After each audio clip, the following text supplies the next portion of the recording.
We are moving through the dense, chaotic streets of ancient Baghdad. Here, the Caliph Harun al-Rashid often walks in disguise, quietly observing how justice and order play out among his subjects. On one of these walks, near a bridge crossing the Euphrates, a bizarre anomaly stops the Caliph in his tracks. An old, blind beggar grabs his hand, aggressively refusing a gold coin unless the Caliph also physically strikes him. The Caliph tries to pull away, but the beggar holds fast. He insists that a physical blow is a strict requirement, claiming he has richly deserved it, and in fact deserves far worse. It is hard to imagine a life that breaks a man to the point where he demands daily physical abuse as a mandatory penance. The next evening, the Caliph summons the man to the royal palace, demanding a full explanation for this public scandal. The beggar introduces himself as Baba Abdallah.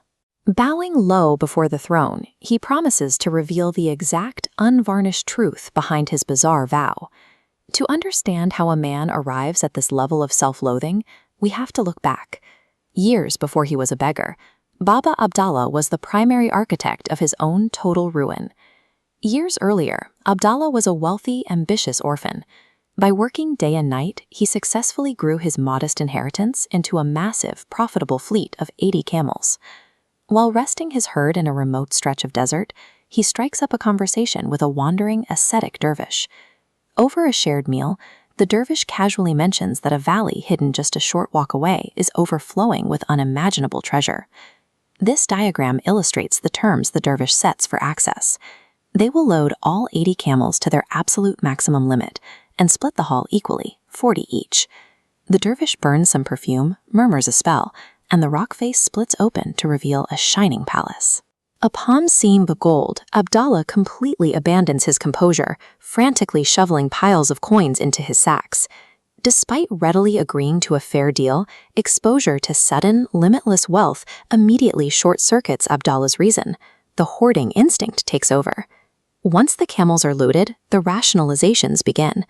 Abdallah manipulates the dervish, arguing that a holy man shouldn't be burdened with 40 stubborn animals, and successfully claws back 10 camels for himself. This bar chart tracks the shifting inventory. Abdallah weaponizes his professional expertise as a camel driver, convincing the dervish he requires 10 more.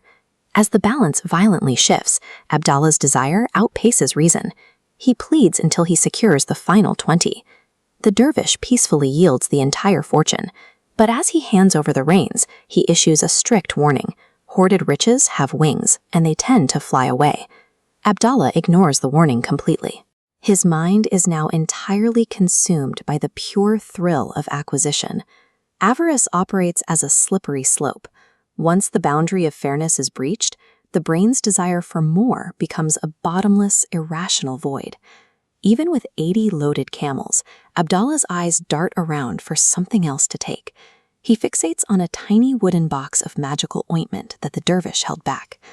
This branching logic tree clearly outlines the binary rules the dervish explains for the ointment. Applying it to the left eye reveals all hidden earthly wealth. Touching it to the right eye guarantees instant, permanent blindness. Abdallah tests the left eye first. The earth turns transparent, revealing a terrifying expanse of underground riches. The magic is absolutely real, but his logic breaks down. Driven by paranoia and greed, he convinces himself the dervish is lying about the right eye. He assumes it must grant an even greater power that the holy man wants to keep for himself.